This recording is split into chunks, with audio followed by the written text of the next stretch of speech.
अस्सलामुअलैकुम। उम्मीद है कि आप सब दोस्त खैरियत से होंगे। तो चलते हैं अब हम नेक्स्ट वीडियो की तरफ। एमएस पावर पॉइंट ओपन करें और मैं आपको इस वीडियो में shapes, smart art, charts, stores, my adds in, hyperlink, actions और कमेंट्स इन सब के बारे में डिटेल से बताऊंगा इसी वीडियो में। तो मैं चलता हूँ फाइल, न्यू और ब्लैंक प्रेजेंटेशंस। इस पर क्लिक करता हूँ तो मेरी ये खाली प्रेजेंटेशंस आ गई हैं और इंसर्ट बटन पर क्लिक करता हूँ। पिछली वीडियो में मैंने आपको पिक्चर्स, ऑनलाइन पिक्चर्स, स्क्रीनशॉट्स और फोटो एल्बम्स के बारे में बताया था। अब इस वीडियो में मैं आपको बताऊंगा कि शेप्स और स्मार्ट आर्ट और चार्ट किस तरह क्रिएट किए जाएं। तो जैसे ही आप शेप्स पर क्लिक करेंगे तो आपको बहुत सारे ऑप्शन जो हैं वो जो शो हो रहे होंगे। तो अगर आप किसी को मतलब कि अपनी प्रेजेंटेशन के दौरान किसी को मैसेज वगैरह करना चाहते हैं, मैसेज से उसको मेंशन करना चाहते हैं, तो आप इसे यहाँ से क्रिएट कर सकते हैं। तो इस तरह आपको समझ नहीं आएगी, मैं आपको एक नई प्रेजेंटेशन लेकर लेकर फिर वहाँ से बताता हूँ किस तरह आप किसी को अगर मेंशन भी करना चाहते हैं तो वो आप कर सकते हैं। तो मैं मेन इवेंट और क्रिएट ऊपर पर क्लिक करता हूँ। तो ये मेरी एक प्रेजेंटेशन का जो टाइटल है वो कवर पेज है वो आ गया। मैं इंसर्ट पर क्लिक करता हूँ और शेप्स पर क्लिक करता हूँ।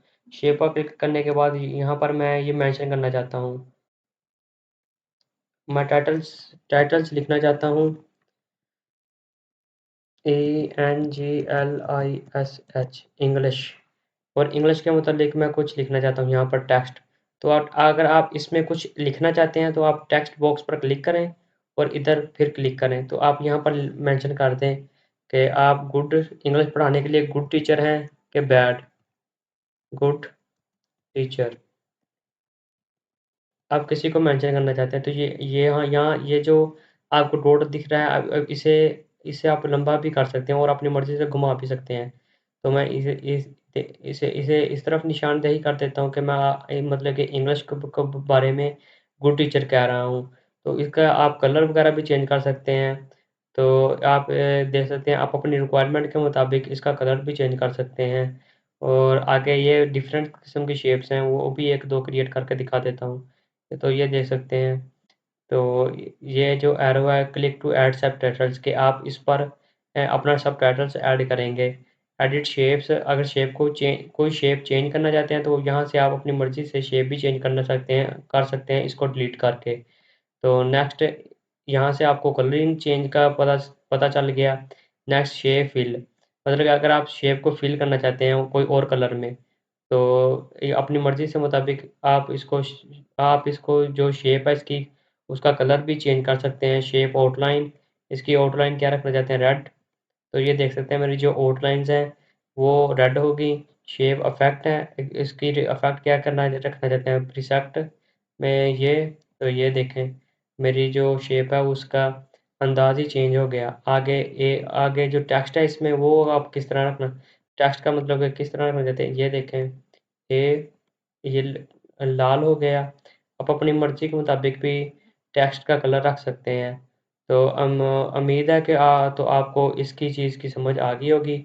अब मैं चलता हूँ नेक्स्ट। तो कैसे शेप क्रिएट किया जाए और इसमें किस तरह चेंजेस की जाएँ, तो अब मैंने आपको इसके बारे में समझा दिया है। स्मार्ट आर्ट, जैसे ही आप स्मार्ट आर्ट पर क्लिक करेंगे तो आपको मुख्तलिफ़ किस्म के ऑप्शंस शो हो रहे होंगे और साथ ही लिस्ट में बहुत सारी जो ऑप्शंस हैं उसके बारे में भी शो हो रहे होंगे कि आप किसके लिए स्मार्ट आर्ट जो है वो ग्राफिक्स हैं वो करना चाहते हैं। तो पिछली वीडियो में मैंने आपको स्मार्ट आर्ट के बारे में बता दिया है। तो इसका लिंक मैं आपको डिस्क्रिप्शन में भी दे दूँगा। तो आप वहाँ जाकर भी इसको देख सकते हैं। तो इसके बारे में मैंने पीछे भी आपको बता दिया है। अगर आपको नहीं याद तो आप होम पर जाएँ। जैसे ही आप होम पर जाएँगे तो यहाँ देखिए convert to smart art graphics. इसमें मैंने डिटेल से वीडियो बना दी है, तो आप वहाँ जाकर देख सकते हैं। तो नेक्स्ट है चार्ट, अगर आप कोई चार्ट क्रिएट करना चाहते हैं अपनी मर्ज़ी से, तो ये चार्ट क्रिएट करना चाहते हैं और ओके कर दें। जैसे ही आप ओके करेंगे तो ये मेरा एमएस एक्सेल में जो चार्ट है वो क्रिएट हो जाएगा, ये तो देख सकते हैं आप। लेकिन चार्ट की प्रेजेंटेशन में इतनी ज़रूरत नहीं पड़ती, तो इसीलिए मैं नेक्स्ट जा रहा हूँ स्टोर। यहाँ पर अगर आप क्लिक करेंगे तो जैसे एक एमएस पावर पॉइंट एक सॉफ्टवेयर है, इसी तरह ये जो स्टोर है ये भी एक सॉफ्टवेयर है, तो ये इसलिए ये इस्तेमाल नहीं होता, ये एक अलग चीज़ है। माई एड्स इन भी ये भी एक अलग चीज़ है। हाइपरलिंक्स अगर आप कोई लिंक्स ऐड करना चाहते हैं, इसकी जो शॉर्टकट की है कंट्रोल प्लस की, कि अगर कोई आप मतलब कि डॉक्यूमेंट्स है, उसकी कोई लिंक ऐड करना चाहते हैं तो कंट्रोल प्लस के करेंगे तो आपका हाइपरलिंक जो होगा वो ऐड हो जाएगा। इससे आगे हैं एक्शंस। अगर कोई मतलब के सब्जेक्ट है, कोई ऑब्जेक्ट, अगर आपको वो पसंद नहीं आया, तो आप इसे मतलब के छोड़कर नेक्स्ट स्लाइड पर भी जा सकते हैं और एक्शन पर क्लिक करने के बाद ये जो कमेंट है, अब अगर आप कमेंट पर क्लिक करेंगे तो अगर आप यहाँ पर किसी को कमेंट कमेंट दे सकते हैं कि ये अच्छा टीचर है या बुरा टीचर है, तो यहाँ पर कमेंट करके उसे मेंशन भी कर सकते हैं।